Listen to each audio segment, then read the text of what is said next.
So yeah, I really need to justify the outrageous, outlandish title of this video, The Easy Way to Lose Weight and Stay Thin. It's like, what maniac says that? There's nothing easy about weight loss, let alone keeping the weight off. So if you look at the human body and the human mind as hardware and software, so we have the robotics, we have all the functions of the body, and then we have the mind.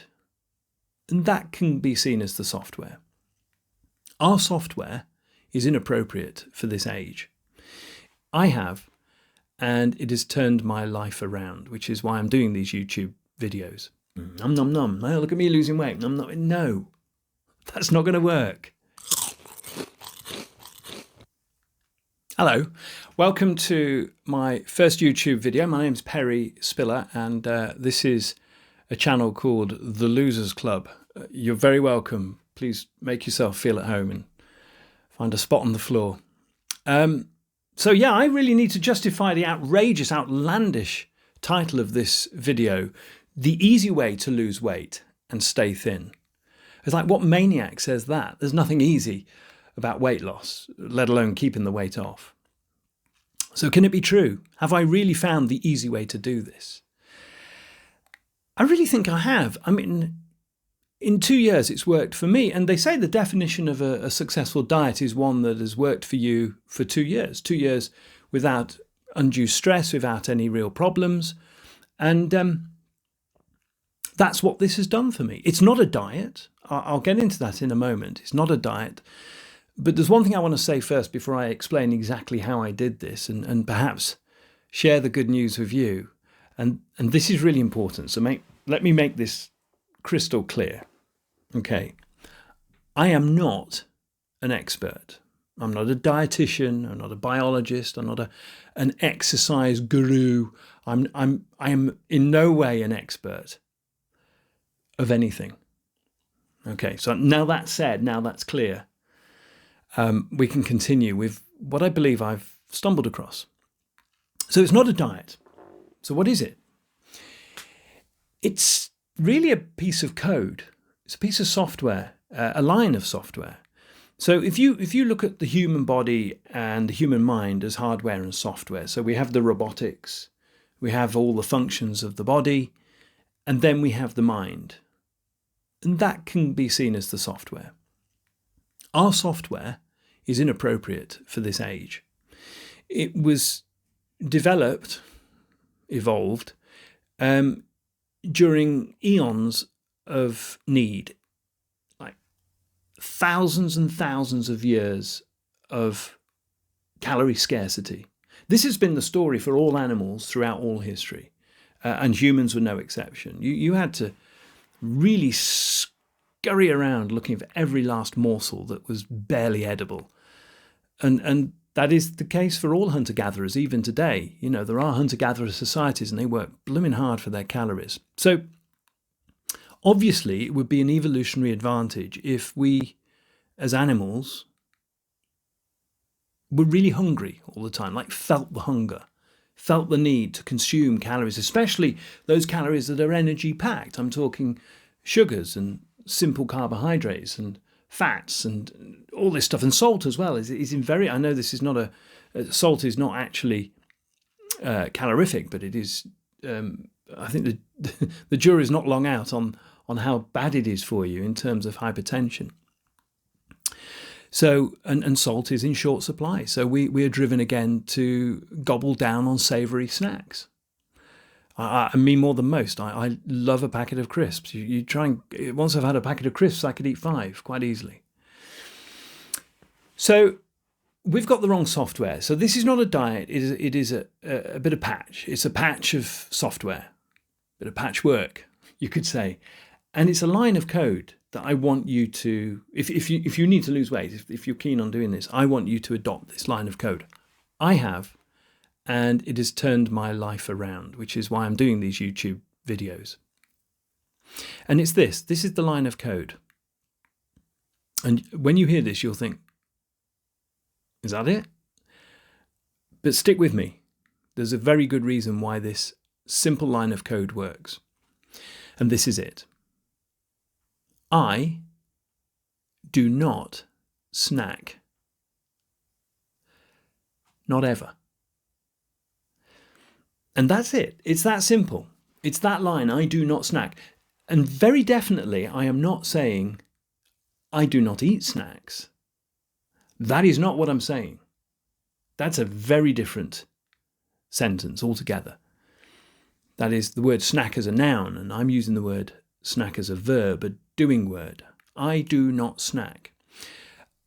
And the reason I think it works is, well, there is some science behind the idea that it's good to give your pancreas a rest. Now, your pancreas produces insulin, which is all to do with managing your calories and turning it into fat.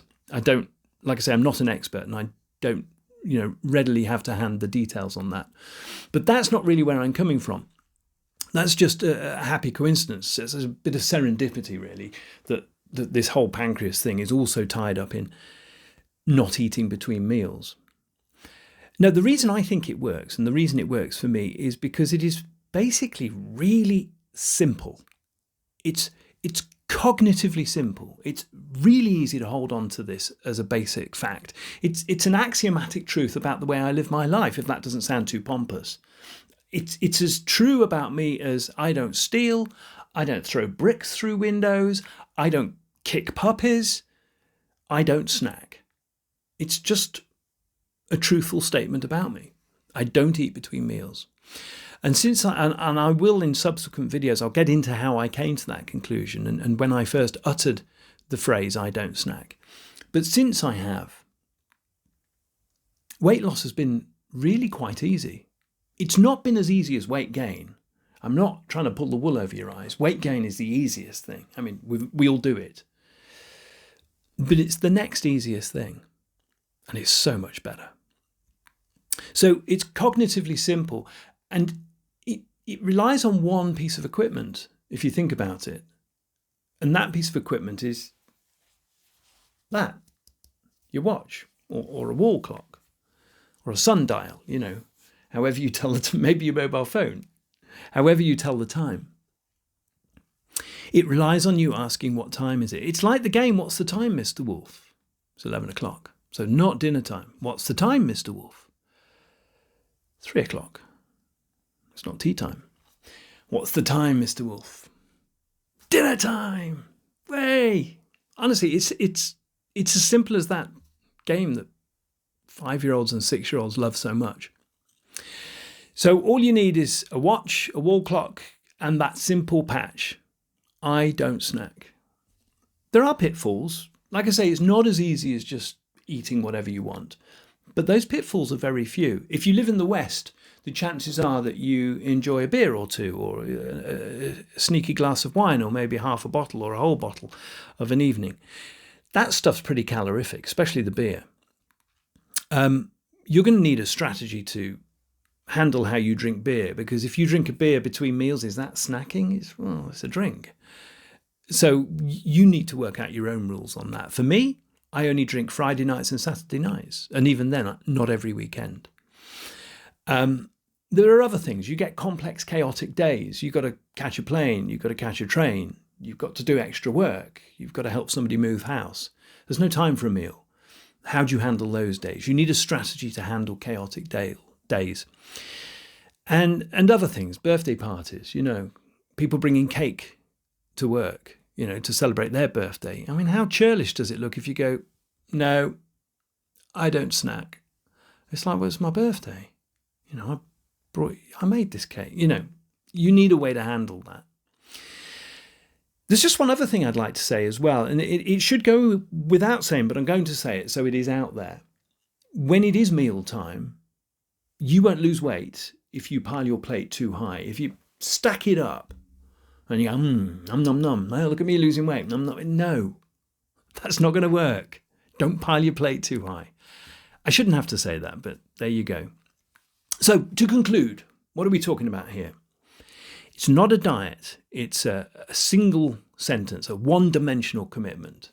It's a commitment you make to yourself and you hold to fast, but it's also a commitment that you can hold to easily, because it's just a case of what time is it?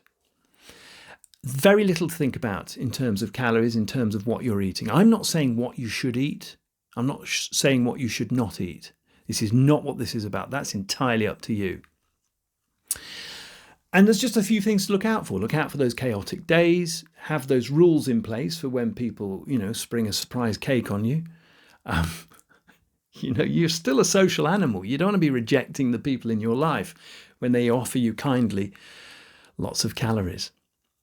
And keep a eye out for booze, chaotic days, and of course, big plates full of food. Well, that's it for my first video. Thank you very much for seeing it through to the end. Can I urge you to like and subscribe? Do that. I've got a book called Snack-a-Doodle Don't. I'll get into why I called it that ridiculous title on another video, and I'll talk about the book. Been living in Stoke too long. I'll talk about the book later on, and you can find out all about that. It's a short book. You can read it in a couple of hours, but it does lay out everything to do with I don't snack, this commitment. I really urge you to take it. And I guess the thing I really want to get across on this video is I want to hear from you. I'd love to know what you think. I'd love to know what you think about this idea. I believe I stumbled across this. I don't think I'm a genius. I'm obviously not an expert. I said that right at the beginning. But I'd like to know your comments. I'd like to know your thoughts. And especially as we go down the line, if you keep watching these videos, if you just watch this one video and then perhaps come back to it in a few weeks' time, if you've tried the commitment, if you've tried to commit to the single line, the piece of code, I do not snack, I want to know how well it's worked for you. So do let me know. Comments down below. You can criticize, you can insult me, I don't care. But most of all, I want to get a community going, a community of losers like you and me. Thanks a lot.